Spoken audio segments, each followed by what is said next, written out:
Bienvenidos al canal del Ministerio Amor y Vida Guatemala, un lugar para adorar y exaltar a Dios. Te dejamos con el siguiente video, esperando que sea de mucha bendición para su vida. Dios le bendiga. El tema, el rapto de la iglesia. Y pues hemos venido ahí tocando este tema durante ya 2 semanas. Esperamos en Dios de que sigamos aprendiendo. Hemos visto esto. Este tema se caracteriza por la gran controversia entre las diferentes escuelas de interpretación bíblicas y sus diferentes teorías. Ya vimos que hay unos que creen que el Señor va a venir de una manera parcial. Creen que solo los creyentes que estén velando, esperando este acontecimiento, serán trasladados, pero que los muertos en Cristo no resucitarán, sino hasta después de la venida, después de los 7 años de tribulación. Eso es falso.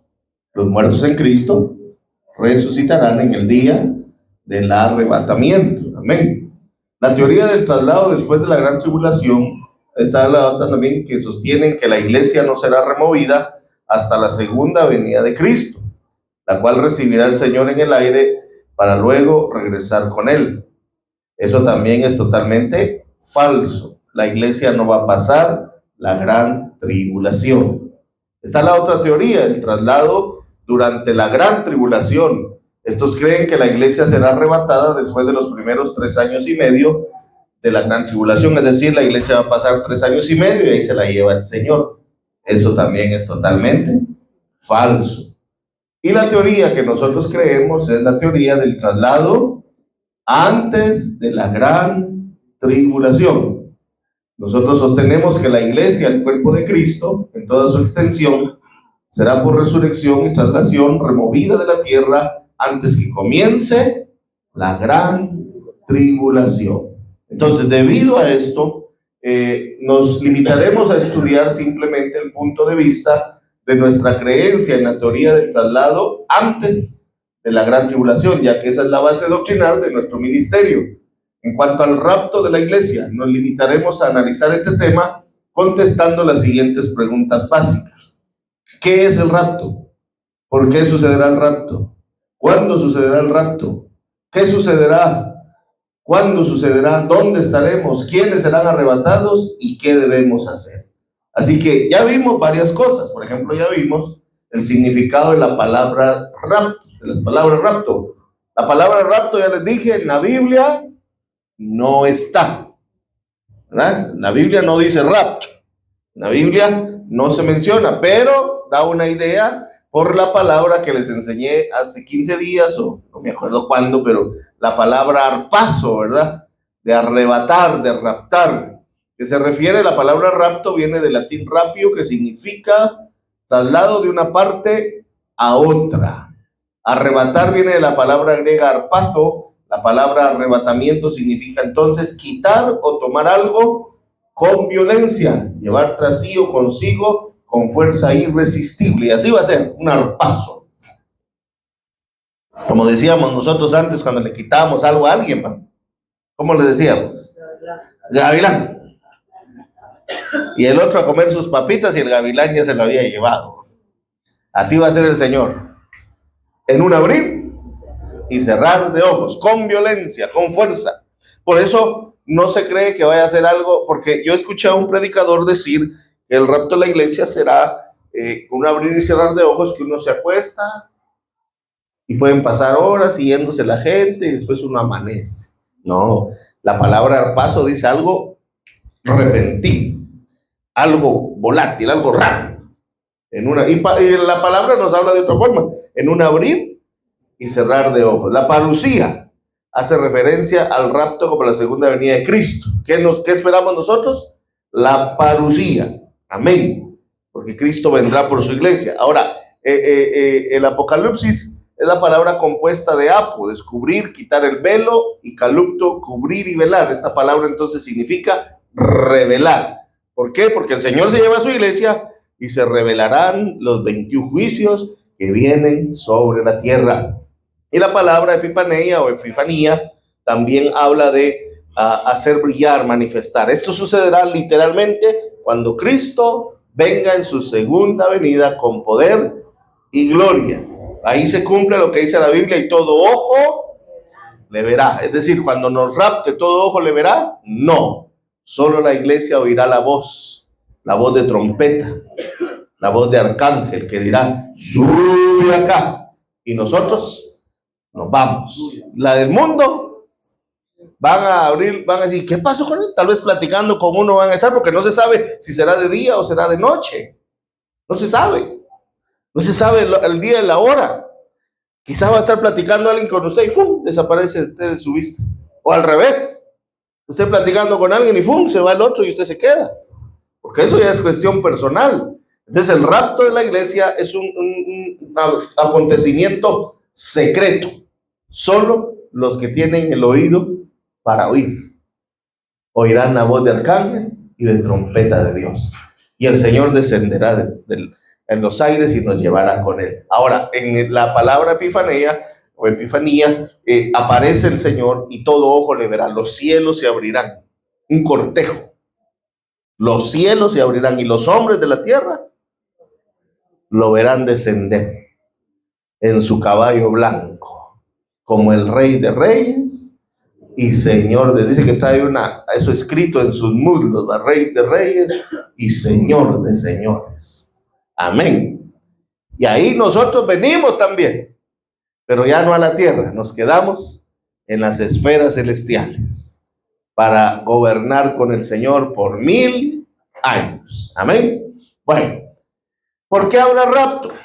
Contestábamos esta pregunta. La respuesta es sencilla, y es porque es el plan de Dios para la iglesia. Dios quiere llevarse a su iglesia. O sea, el rapto no tiene nada que ver con el mundo. El rapto es exclusivo para nosotros, la iglesia del Señor. Amén. ¿Por qué habrá rapto entonces? Porque es el plan de Dios para mí, diga usted. ¿Para quién es el plan de Dios? Exacto, para la iglesia. Si usted es la iglesia, tiene que estar convencido. Para comprender un poco más de esto, analicemos los siguientes acontecimientos, fijándonos en cada detalle, pues estos nos arrojan valiosa información para comprender y contestar las premisas anteriores. Las 70 semanas de Daniel escritas en su libro. Quiero que me acompañe a Daniel capítulo 9. Vamos todos a Daniel capítulo 9.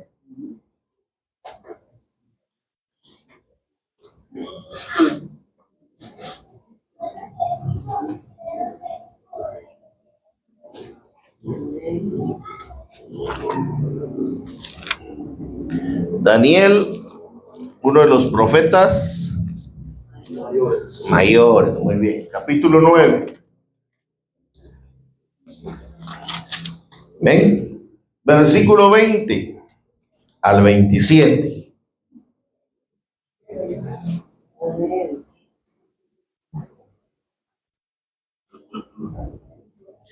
Aquí fue cuando Daniel tuvo la profecía de las 70 semanas. ¿Ya lo encontraron? Leamos juntos. Aún estaba hablando y orando y confesando mi pecado y el pecado de mi pueblo Israel, y derramaba mi ruego delante de Jehová mi Dios por el monte santo de mi Dios. Aún estaba hablando en mi oración cuando el varón Gabriel, ¿quién es ese? No el hijo de hermana Marta. ¿Quién es? El mensajero Gabriel. Cuando Gabriel, a quien había visto en la visión al principio, volando con presteza, vino a mí a la hora del sacrificio de la tarde y me hizo entender y habló conmigo diciendo: Daniel, ahora he salido para darte sabiduría y entendimiento. Al principio de tus ruegos fue dada la orden, y yo he venido para enseñarla, porque tú eres muy amado. Entiendo pues la orden y entiende la visión. 70 semanas están determinadas sobre tu pueblo y sobre tu santa ciudad para terminar, ¿qué dice?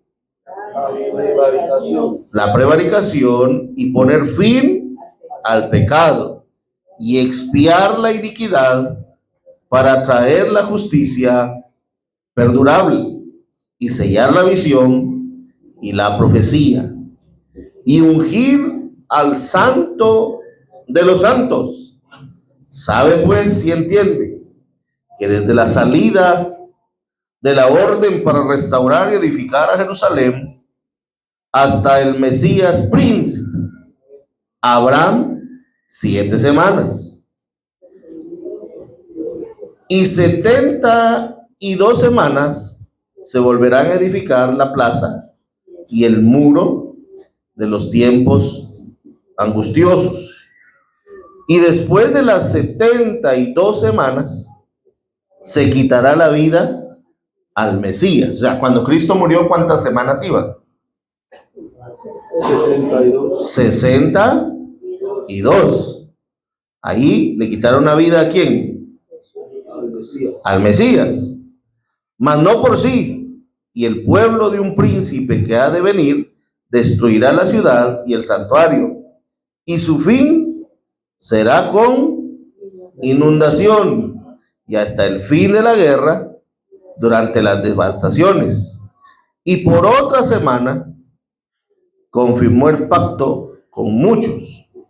A la mitad de la semana habrá de cesar el sacrificio y la ofrenda. Después de la muchedumbre de las abominaciones vendrá el desolador hasta que venga la consumación y lo que está determinado se derrame sobre el desolador. ¿Cuántas semanas se han cumplido? 69. De la profecía ya hay cumplidas 69 semanas. Y en las 69 se paró el reloj, se paró el tiempo. Hasta que empiecen las 70. Las 70 semanas, la semana número 70, es cuando Cristo se lleve a su iglesia. De la profecía, vuelvo a repetir, se han cumplido 69 semanas. Empieza la semana 70 con el pacto que haga el anticristo con Israel. Amén. ¿Cuándo va a suceder ese pacto? ¿Por qué no se ha dado ese pacto? Porque entramos en un periodo que se llama gracia. ¿Por qué no ha empezado la semana 70? Porque estamos en el periodo de la gracia. Amén. ¿Cuándo se termina este periodo de la gracia? Cuando Cristo nos lleve. Cristo se lleva a su iglesia y entra en vigor la semana número 70, así merito.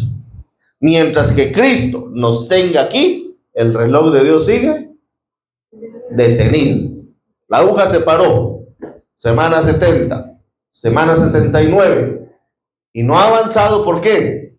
Porque aún la iglesia está aquí.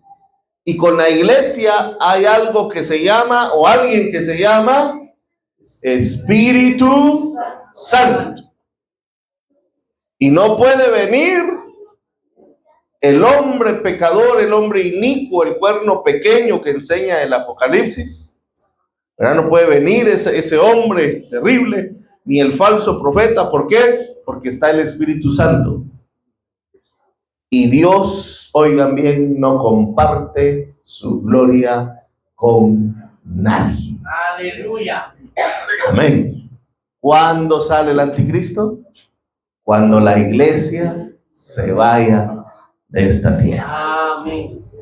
Y ahí empieza la semana número. Si usted lee en la parte final dice, y hará el pacto. Esa es la semana 70. Y hará el pacto. ¿Con quién? Con el pueblo judío. Les construirá su templo, el templo que tanto anhelan. Por eso los judíos van al muro de los lamentos a llorar. Ese muro de los lamentos es parte de los restos del templo que levantó Zorobabel y amplió Herodes el Grande. Ahí llegan a llorar, ay, mándanos, venga Mesías, porque los judíos siguen esperando a su Mesías. Los judíos, para ellos el Mesías no ha venido. Para nosotros el Mesías ya vino y se llama Jesús. Para ellos Jesús no es nadie, ni lo mencionan. Usted lo menciona en Israel y es un insulto. Les pegan a los que anuncian a Jesús en Israel y ahora está penado. Hay cárcel para los que hablen de Jesús de una manera directa, predicando el evangelio en las ciudades radicales, ¿verdad? Donde viven los judíos ortodoxos. Ahí Dios guarde, habla la gente de Jesús. Los mismos niños les empiezan a golpear porque los niños van todos los días a estudiar en las sinagogas, están estudiando, esperando al Mesías. Pero el Mesías ya vino. No entendieron la profecía de Daniel, que a la semana 69, ¿verdad? En la semana 70 vendría el falso Mesías. Entonces el pueblo judío va a creer en el falso Mesías, no en el Mesías verdadero, porque el Mesías verdadero ya murió, resucitó y ascendió. Y hoy está con nosotros a través del Espíritu Santo de Dios. Aquí está el Espíritu Santo. ¿Cuánto lo creen, hermano? Y si usted no lo cree, no importa, pero aquí está. Amén. ¿Cuántos sienten al Espíritu Santo en su corazón?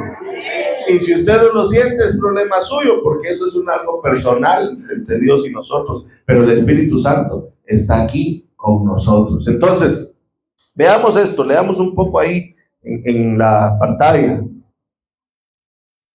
Toda esta profecía se refiere al pueblo de Israel y a la ciudad de Jerusalén.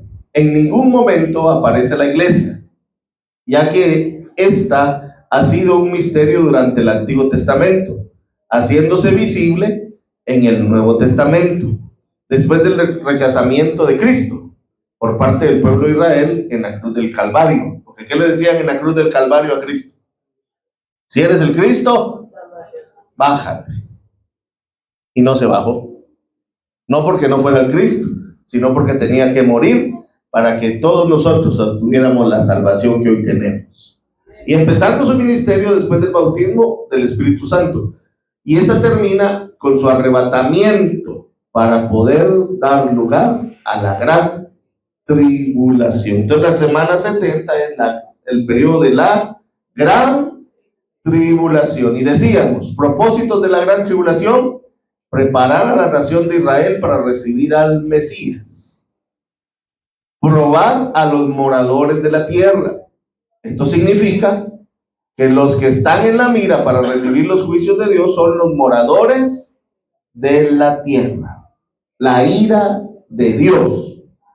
La frase los moradores de la tierra no se refiere a una distinción geográfica, sino a una clasificación moral. Esto significa que la gran tribulación está dirigida a los que han establecido a la tierra como su único hogar y se han identificado con el mundo y todos sus deseos materiales y mundanos. La gran tribulación, hermanos amados, veamos su naturaleza. Es un tiempo de ira y juicio divino. Apocalipsis, vamos todos a Apocalipsis, capítulo 6. Apocalipsis capítulo 6.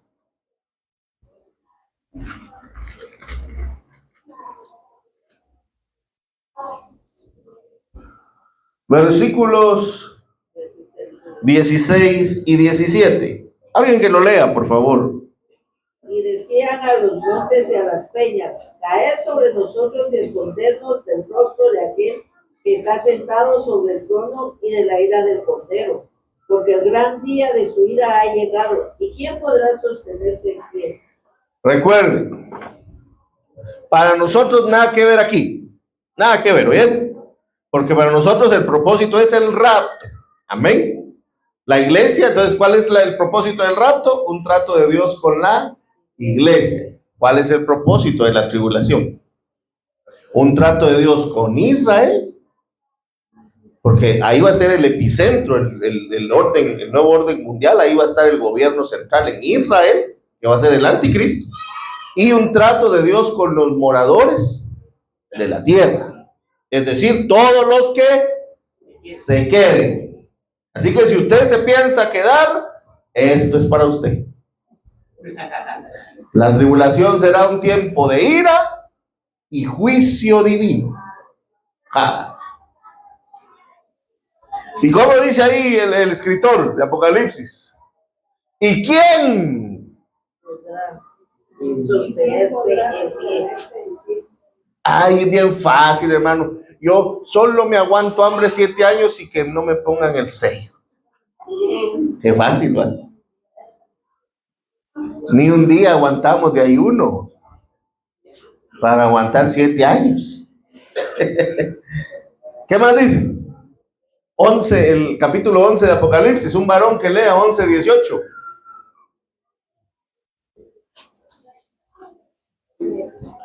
Y se airaron las naciones y tu ira ha venido, y el tiempo de juzgar a los muertos y de dar el galardón a tus siervos, los profetas, a los santos y a los que temen tu nombre, a los pequeños y a los grandes, y de destruir a los que destruyen a Dios. Y de destruir.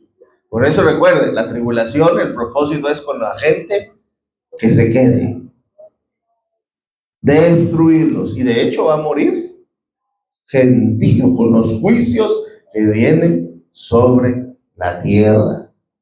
14:19, una hermana.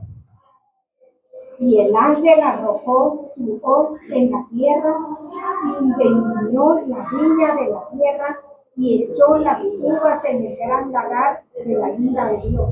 ¿Cómo se llama la tribulación entonces? La ira de Dios. ¿Y qué dice la Biblia? Horrenda cosa es caer en manos de un Dios vivo. Amén. Dios le dé sabiduría a usted. Dios me dé sabiduría a mí para poder escapar de la ira de Dios. Hoy el Señor nos dice esta mañana a todos, como le dijo a Lot cuando lo sacó de Sodoma: escapa por tu vida y no mires atrás. Amén. Escapa por tu vida y no mires atrás. Huye. Mejor que nos insulten, que se burlen, lo que quieran, pero no volver atrás, porque nos podemos convertir en moradores de la tierra cuando el Señor venga por su iglesia. Amén. Leamos 1 Tesalonicenses. 1 Tesalonicenses, todos a 1 Tesalonicenses. Capítulo 1, versículo 9 al 10. Un varón.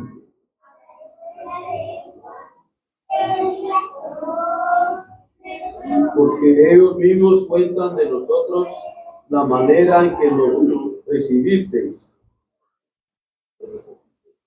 y cómo os convertisteis de los ídolos a Dios para seguir al Dios vivo y verdadero y esperar de los cielos a su Hijo, al cual resucitó de los muertos, a Jesús, quien nos libra de la ira venidera. Ahí está. Este versículo, ¿qué hace? Pone en evidencia las posturas que les dije. ¿Cuándo nos va a llevar el Señor? Antes de la ira. Por eso el rapto no es a media semana. El rapto no es después de la semana. El rapto no es parcial. El rapto es antes de que empiece la ira de Dios. Amén. ¿Y cómo empieza? Si usted lee Apocalipsis, el Señor se lleva a su iglesia. Inmediatamente el Cordero abre el primer sello. ¿Y cuál es el primer sello? El jinete del caballo blanco. ¿Quién es ese personaje? El anticristo. ¿Y qué hace el anticristo? Según la profecía de Daniel, hace el pacto con Israel. E inmediatamente empieza la construcción del nuevo templo. Y empezarán y volverán los sacrificios, a matar corderos, palominos, machos cabríos. Otra vez van a empezar a matar animalitos allá en Israel. 3 años y medio de paz. Y ahí es donde la Biblia dice, y cuando digan paz y seguridad, entonces vendrá el fin. Yo he oído predicadores que hablan de eso de ahorita todos en paz. El mundo no está en paz. Hay guerras, hay rumores de guerras, hay escasez, hay hambre, ¿verdad que sí? No estamos en paz. La paz ficticia es en los primeros 3 años y medio de tribulación. El anticristo va a poner todo tranquilito. Todo. A todos los gobiernos del mundo los va a tener sometidos a él. A todos. Y ahí es donde va a implementar la marca de la bestia. ¿Cómo lo va a lograr? Teniendo a todos contentos. Y a los israelitas igual, ellos van a matar animalitos y este es nuestro Mesías, este es el Mesías que esperábamos. Pero a la mitad de la semana rompe el pacto. O sea, los primeros 3 años y medio rompe el pacto. Y cuando rompe el pacto, le sale lo que realmente es, lo diabólico. Y empieza a prohibir los sacrificios en el templo. Y empezarán a matar animales inmundos para los judíos. Cerdos, ahí van a estar sacrificando cerdos en el templo que va a levantar. Y usted sabe que para los judíos los cerditos son animales inmundos. Para nosotros deliciosos. Amén. Sí, yo cuando como carnitas digo, gracias a Dios no fui judío. Los judíos no comen el cerdo. Nosotros, ay Dios. Bueno, a mí me gustan las carnitas y la carne adobada. Otros son más amantes del cerdo que hasta la cabeza se comen. Hasta las patas, las pezuñas, ¿no? Pero para ellos va a ser una gran ofensa que el anticristo empezará a hacer eso. Y empezará la persecución. Y ahí es donde dice la Biblia, si dejaron su capa no vuelvan atrás, huyan, les dice, huyan a las montañas, huyan a los desiertos, escapen, porque empezarán otra vez a matar como un holocausto a los judíos. El odio contra el pueblo de Dios. Satanás odia a los judíos. Por eso mueve hoy gobiernos, moviendo todos esos gobiernos árabes para acabar con Israel. Porque Israel es un pueblo odiado. El antisemitismo se ve en todo el mundo, hermanos. En todo el mundo hay gente que odia al Estado de Israel. Nosotros como iglesia bendecimos al Estado de Israel. Porque creemos en lo que la Biblia dice. Que al que te bendijere, yo lo bendeciré. Y al que te maldijere, yo lo maldeciré. Israel es el pueblo de Dios, le guste al diablo o no le guste. Nosotros somos el otro pueblo. Así dice la Biblia. Levantaré otro pueblo. ¿Quién es ese pueblo? Nosotros, que somos por misericordia y gracia. Amén. Entonces, el antisemitismo, les digo, se mira en todo el mundo. Ahí están todos esos países árabes. Todo el mundo mira mal a Israel. Qué malos, pobres los niños de la franja de Gaza, pobres esos niños palestinos, miren todo lo que están sufriendo. Pero realmente ellos le han hecho la vida imposible a Israel. Lo que pasa es que hoy nos muestran las partes de los niños y da ternura, pues, porque son víctimas inocentes en guerras que mueven los demonios, porque eso es una guerra diabólica. ¿Quién empezó? Esta guerra que está ahorita entre Israel y Palestina, ¿quién empezó?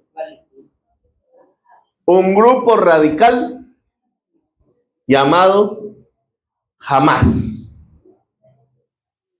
Se metieron cuando festejaban la fiesta de los tabernáculos. Israel estaba en fiesta. Se metieron, secuestraron un montón de gente y mataron a un montón de gente. Israel obviamente respondió. Y con Israel no se juega. Porque el mismo Israel sabe que Dios está con ellos.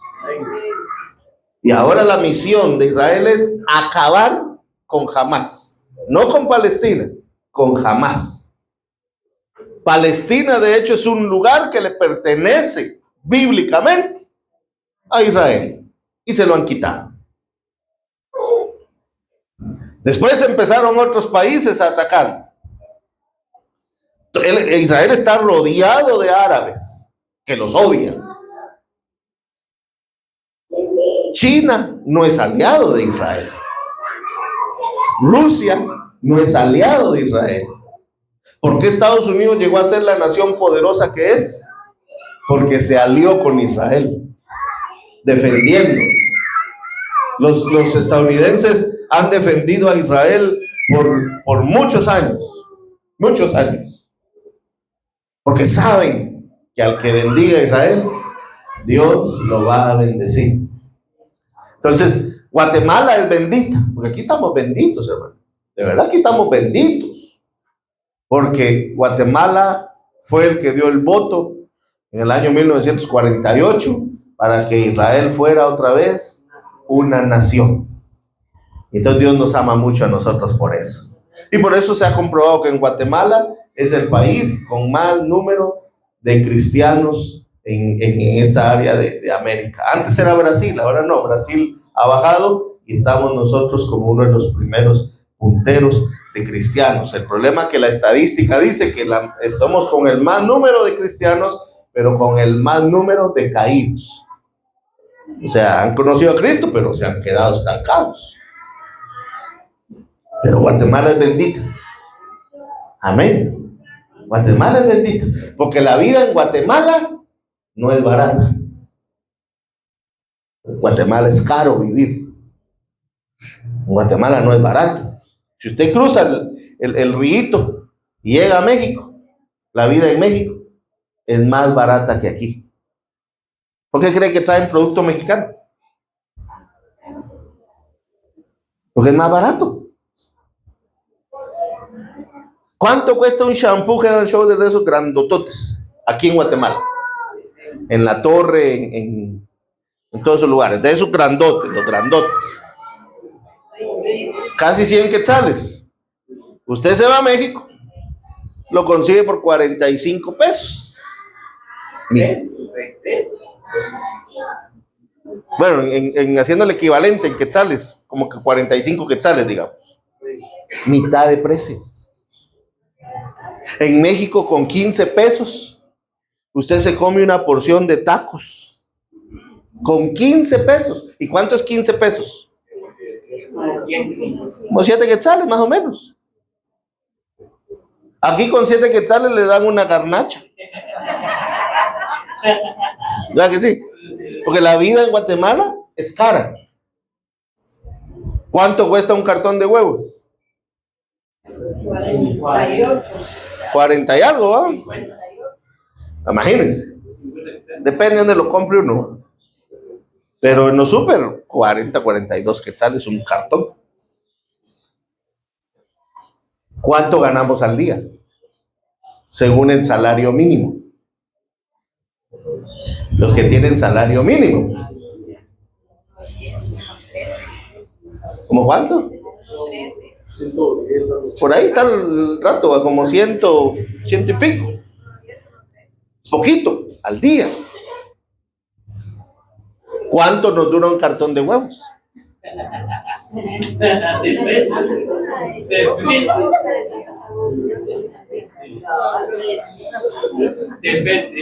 Depende de la cuadrilla que tengamos en la casa, ¿va? Esa es otra historia también, pero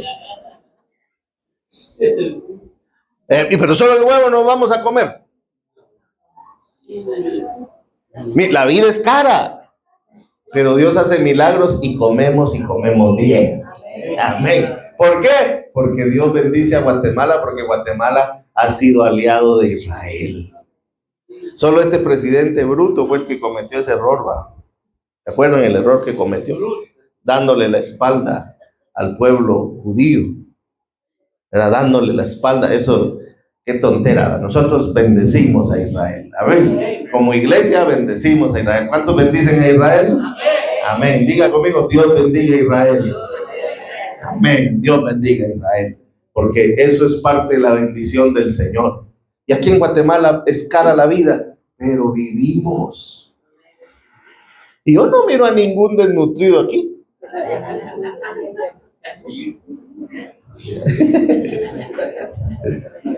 ¿Verdad que no? Yo a ustedes los miro bien hermosos. Nosotros estamos bien bendecidos. Como digo, porque cuando, mira que aquí, ¿qué le profetizan a uno cuando uno se casa? Bendición. Que abunde el frijol, que abunde el maíz, que te bendiga Dios. Y estamos bien. Pasamos difíciles momentos, pero nunca dejamos de comer. ¿Sí o no? Y a veces sin ningún quetzal en la bolsa, pero hay comida en la mesa. Porque Dios nos ama mucho. El problema es que nosotros no le amamos mucho. Amén. Pero la vida, entonces el Señor nos va a llevar porque la ira de Dios será desatada sobre este mundo. Amén. Entonces, la Biblia nos indica que la iglesia ha sido librada por Cristo de la naturaleza de la gran tribulación. Vamos al capítulo 5, siempre en Primera Tesalonicenses, capítulo 5, versículos 9 y 10. Para los que aún creen que el Señor, que vamos a pasar, porque hay predicadores, oyeron aquel Carlos Rivas, que les puse un video un día, que dijo: la iglesia, si creen que no van a ver al anticristo, están equivocados, porque vamos a conocer al anticristo. Tal vez él va, yo no. Yo me quiero ir con el Señor. 5, 9 y 10. Porque no nos ha puesto Dios, ¿para qué dice? Para ira, sino para alcanzar salvación por medio de nuestro Señor Jesucristo, quien murió por nosotros para que ya sea que velemos o que durmamos, vivamos juntamente con Él. Aleluya. El Señor nos llevará. La iglesia es el cuerpo de Cristo. ¿Cuántos dicen amén a eso? El creyente ya no está separado de Cristo, sino que ha sido hecho estrechamente uno con Él. Si la iglesia pasara la gran tribulación, también Cristo estaría recibiendo la ira y el juicio divino, porque nosotros somos uno en el Señor. Esto es imposible de acuerdo con Primera de Juan. Vamos a Primera de Juan, capítulo 4. Use su Biblia, hoy es dominical, escuela dominical. Primera de Juan, capítulo 4, versículo 17.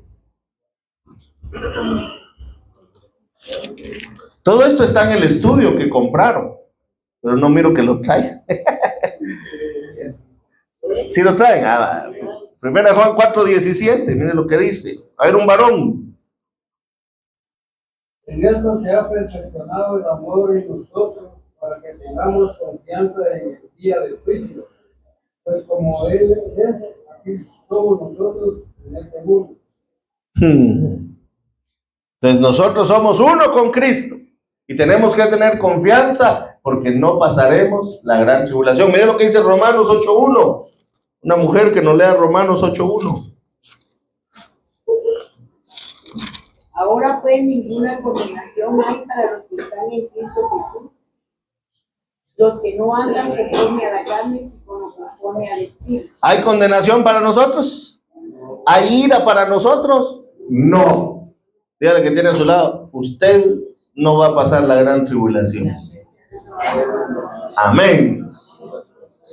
Juan 5:24. Un joven que nos lea Juan 5:24. Una señorita, un joven o señorita. O puro viejito tengo aquí.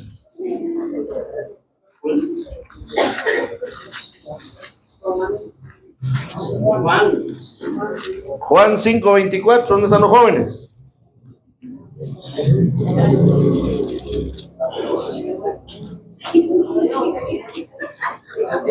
cierto digo, el que oye mi palabra y cree al que me envió, tiene vida eterna y no vendrá a condenación, mas ha pasado de muerte a vida. Amén. No vendrá a condenación. ¿Y cuál es la condenación?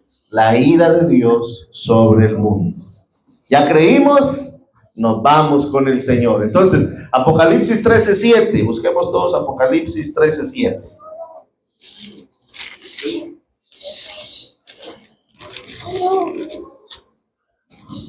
Dice: y se le permitió hacer guerra contra los santos y vencerlos. También se le dio autoridad sobre toda tribu, pueblo, lengua y nación. Amén. Explica que los que estén en la gran tribulación, no quiero que confundamos este pasaje, porque Apocalipsis 13:7 lo han confundido mucho diciendo, va a hacer guerra contra los santos. Recuérdese que la iglesia ya se habrá ido. Entonces, ¿de qué santos habla aquí? ¿De qué santos está hablando en la tribulación? Porque habrá gente en la tribulación que estará aceptando a Cristo. Amén.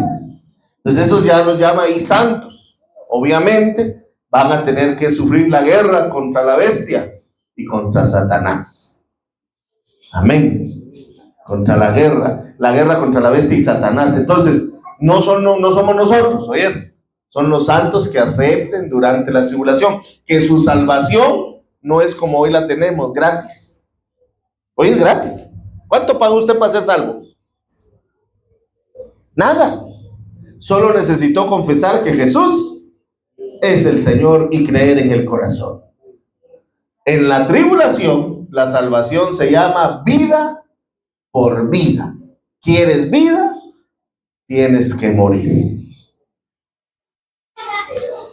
Y los van a decapitar, les van a cortar la cabeza. Y muchos ignorantes dicen, ay, si me quedo que me la corten. Ahí me aguanto hasta que me corten la cabeza.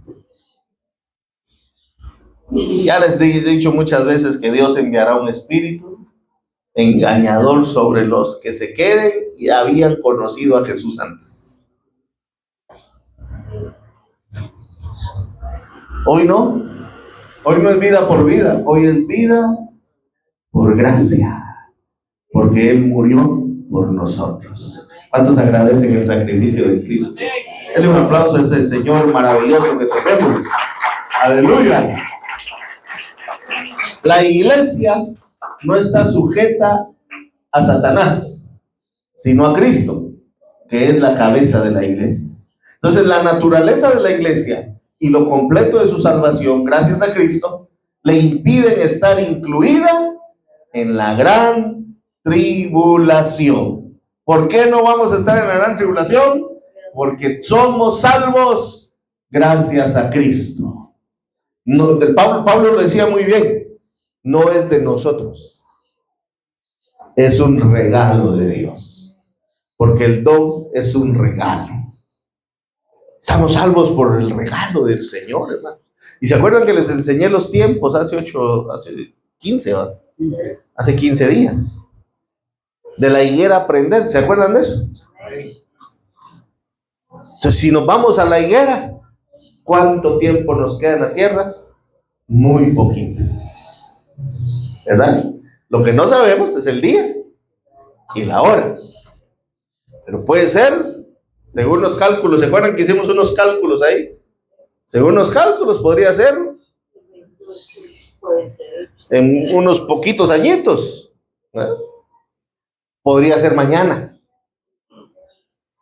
Porque no dice cuando termine la dispensación. No dice así. Antes de que termine, antes de que pase. Y ese antes puede ser años antes. Como puede ser que nos falten muchos, como puede ser que no nos quede nada. Pero de que va a venir, va a venir. Y si viene la muerte primero, para nosotros la muerte es ganancia. Amén. Descansamos con el Señor porque hay ganancia, hemos ganado. Pablo murió y dijo, he peleado la buena batalla, he acabado la carrera, he guardado la fe. Por lo demás me está guardada la corona de justicia, la cual me dará el Señor juez justo en aquel día. Y no solo a mí, sino a todos aquellos que amen su venida. ¿Cuántos aman la venida del Señor? Entonces el Señor nos va a llevar. Por eso cantamos, y si vivimos, Y si morimos, sea que vivamos o que muramos, del Señor somos. Amén. Ahora, pregunto, ¿qué quiere usted? ¿La muerte o irnos transformados vivos? A ver, ¿quién ya quiere que lo entierren? ¿Quién quiere ser cafeteado ya? ¿Ya que no?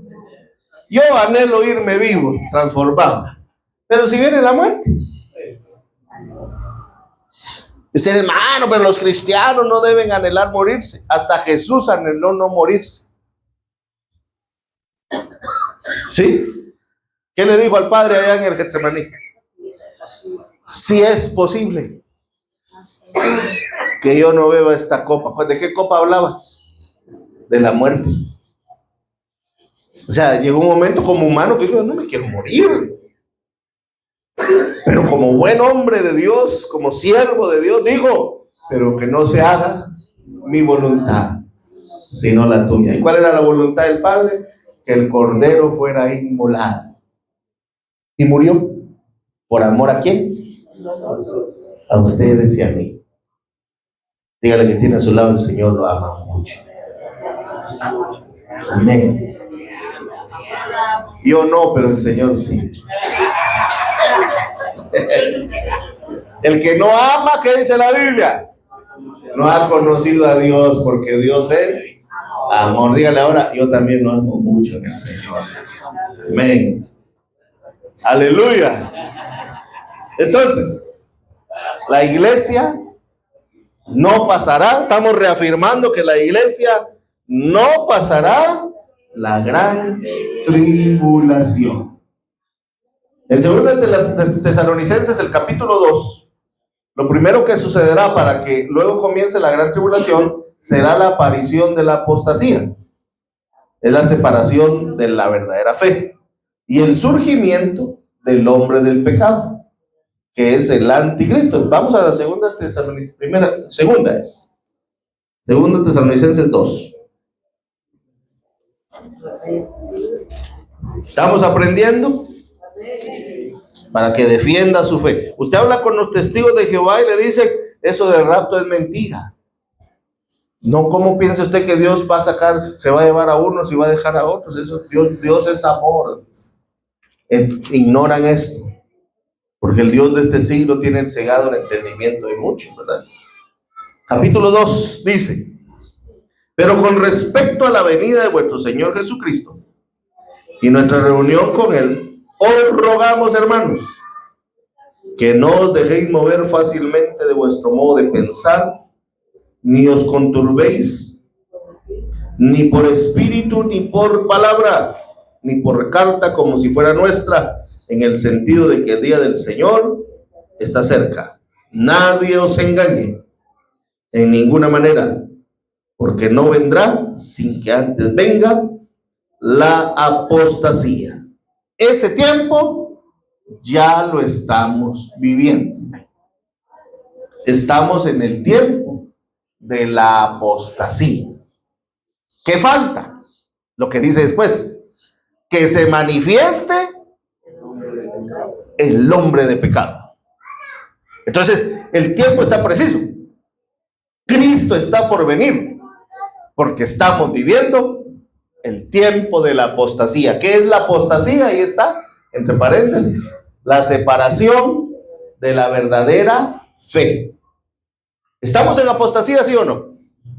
¿Qué predican hoy los predicadores? Están enseñando a la gente a vivir bien en esta tierra. Prosperidad. Pacta con Dios. Dios no te quiere pobre.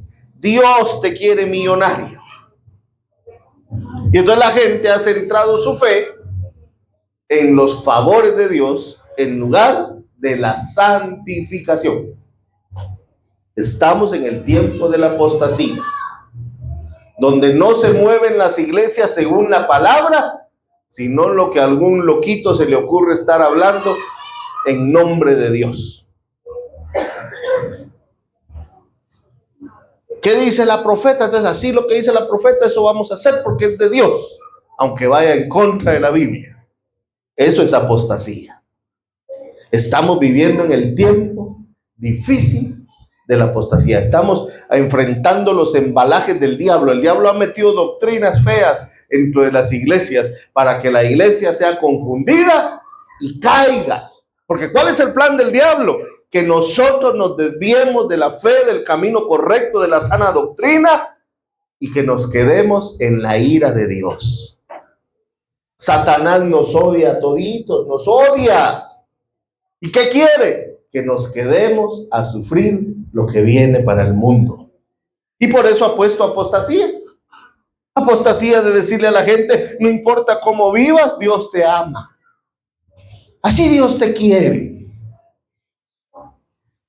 Tenemos iglesias donde no tienen en estima el matrimonio, la santidad, ¿verdad? La modestia, la decencia, les da igual.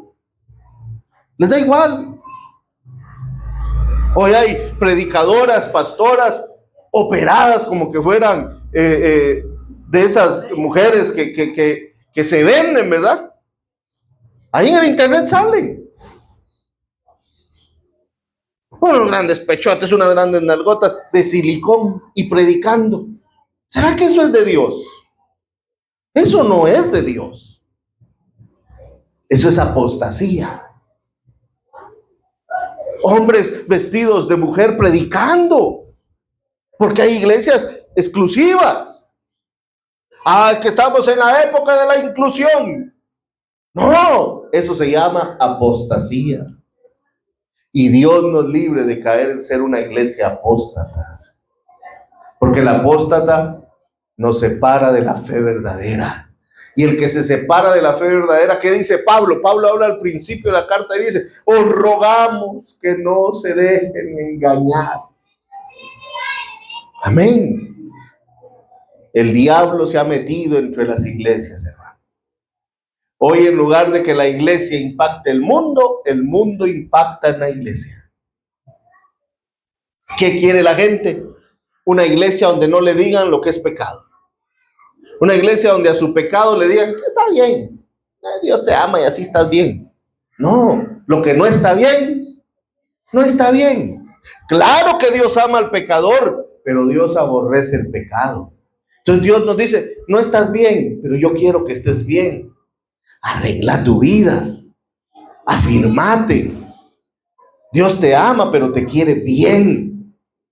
Amén. Pero hoy se ha abaratado la fe. Estamos en la época de la apostasía. Cristo viene pronto. Y después de la apostasía entra el hombre de pecado. ¿Quién es ese hombre de pecado? El anticristo. Amén. Aquí en la colonia hay iglesias donde ponen a predicar a personas que jovencitos, que no se casaron, viven unidos, tengan sus privilegios. De todos modos, usted está junto con ella. Cásense. Lo correcto es casarse, ¿verdad? Nosotros no menospreciamos a alguien así, pero obviamente no le vamos a dar los privilegios que tiene alguien que está bien, que se ha casado, que se ha organizado. Pero aquí en la colonia hay iglesias así. Yo soy testigo. Donde le llaman al pecado bueno. Sí, es increíble, ¿va? Y otras se han ido a los extremos de que todo es pecado. Comerse un chicle es pecado. También eso se llama apostasía, porque ponemos cargas al pueblo que a veces ni los mismos líderes cumplen. Amén. Yo le decía ayer a los hermanos del bíblico, el evangelio no es difícil, hermanos. Perdónenme, pero yo estoy en contra de aquella gente que dice que difícil es ser hijo de Dios. No, ser hijo de Dios es lo más lindo que nos pudo haber pasado. ¿Quién lo vuelve difícil? El hombre, poniendo cargas sobre el pueblo que no están ni en la Biblia. Amén. Poniendo cargas sobre el pueblo que no están en la Biblia. todo lo prohíben, ¿verdad? Todo. Una hermana se ha hecho su colorcito.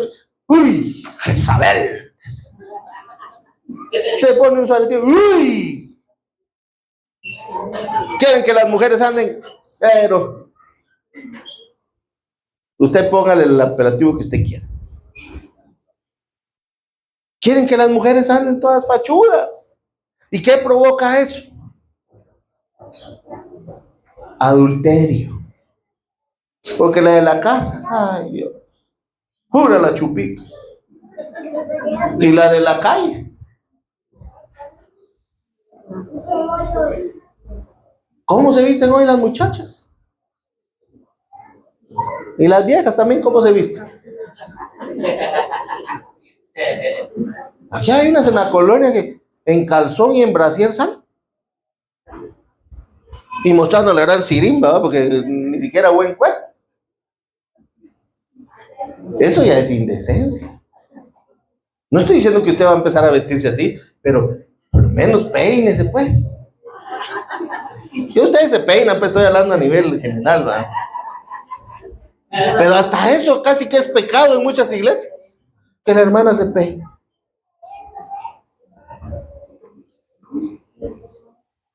Hacemos difícil el evangelio no es difícil. Le contaba yo a los hermanos en una actividad donde me tocó bautizar un grupo de hermanos. No eran mis miembros, era por San Marcos. Me dijeron, no, hágame favor, bautícenme unos hermanos. Yo andaba predicando por ahí y fui al río a bautizar. Con mi ropa que bautizo, mi ropa formal, bauticé. Mi sorpresa pues fue después, cuando era el momento de recreación. Cuando usted va al río, ¿qué se pone?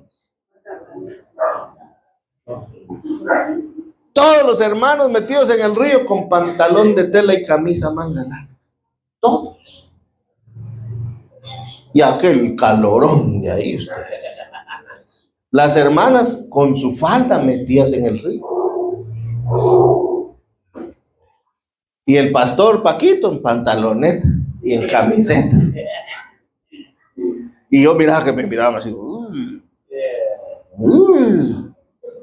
Y yo con calor, va. Entonces le dije a la hermana, me dijo, mira hermano, aquí lo están viendo feíto. Igual que me importa, yo soy guapo.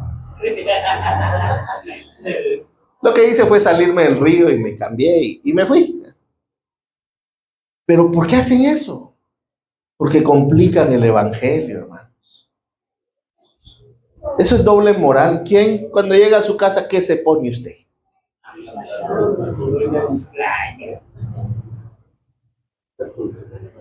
¿Qué se pone? ¿Ustedes creen que, mire, para mí el domingo de Santa Cena es eterno? Porque como llegan a tomar Santa Cena a mi casa, me tengo que quedar así, ¿va? Solo me quito la corbata. Pero hoy que no hay Santa Cena, yo quiero irme. Cuando usted llega a su casa, que uno sale a la calle bien bonito, ¿va? Pero cuando uno llega a la casa, ¿qué se quiere poner? La ropa más cómoda, ¿sí o no? Lo primero que vuelan para allá, para las hermanas, los zapatos, ¿sí o no? Y a ponerse sus pantuflas o sus jeans. Y dice, qué rico, ¿eh? Se quitan la blusa que cargan ahorita, se ponen la que les queda más cómoda, la que tiene más hoyitos. La ropa vieja tan cómoda que es, ¿verdad? Y eso, por eso esa es otra enseñanza bíblica, de que nos cuesta dejar el mundo porque nos acomodamos al mundo. Pero no hagamos difícil el evangelio. El evangelio es práctico. El evangelio es sencillo. Y si no me cree, ¿por qué dijo Jesús? Mi yugo es fácil y ligera mi carga. El evangelio no es pesado. El evangelio es de vivir una vida práctica en santidad. ¿Y cuál es el consejo? Con esto voy a terminar hoy. ¿Cuál es el consejo? Todas las noches pídale perdón a Dios. Todas las noches reconcíliese con Dios. Dígale, papá, te fallé. Ten misericordia de mí.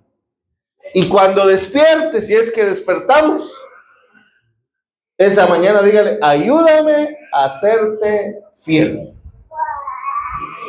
Y entonces su vida estará en sintonía con el Señor. Y obviamente durante el día le vamos a fallar, pero en las noches le volvemos a pedir perdón. ¿A qué nos lleva esto? A la oración diaria, en la noche y al despertar. Pero la mayoría llega a su casa en la noche. Ni buenas noches, Señor. Y en la mañana, el corre. ¡Ey, que ya es tarde!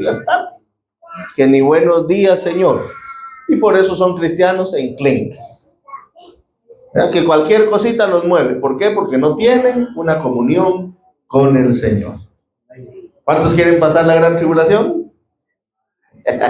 Hoy no cayó, hermana Cleo. ¿Cuántos quieren pasar la gran tribulación? ¿Cuántos quieren evitar la gran tribulación? ¿A qué poquitos? ¿Cuántos quieren huir de la gran tribulación? Viva una vida cristiana de verdad, no de boquita, porque de boquita cualquiera, de verdad, luchando todos los días por su salvación. Se van a burlar de usted. Ay, ahí va la perfecta. ¿Qué importa? Usted sabe que no es perfecta, ni usted es perfecto. Estamos luchando por llegar a la estatura del varón perfecto, pero estamos llenos de errores. Yo meto la pata todos los días. Levante la mano el que mete las 4 todos los días. Yo sí. Yo me equivoco. ¿Verdad que sí? A veces con una palabrita ya la regamos. Con un pensamiento ya la regamos. Con lo que oímos ya la regamos. Con lo que hablamos. Un montón de cosas. Pero todos los días hay que pedirle perdón al Señor. Que Dios les bendiga esta mañana a todos. Padre, muchas gracias por tu palabra. Esperamos que este video haya sido de bendición para su vida espiritual. Recuerde, Cristo le ama y quiere salvarle. Le esperamos en nuestras instalaciones, 39 calle B, 33-88, zona 7, Colonia Amparo 1. Será un gusto tenerle. Tenemos reuniones los días lunes, reunión de jóvenes, martes, culto general, miércoles, reunión de damas, jueves, culto de enseñanza, viernes, culto de oración e intercesión y día domingo, escuela dominical. Nuestros horarios de lunes a viernes es a partir de las 6:30 de la tarde y el domingo a partir de las 9 de la mañana. Será un gusto tenerle con toda su familia y juntos alabemos al Creador.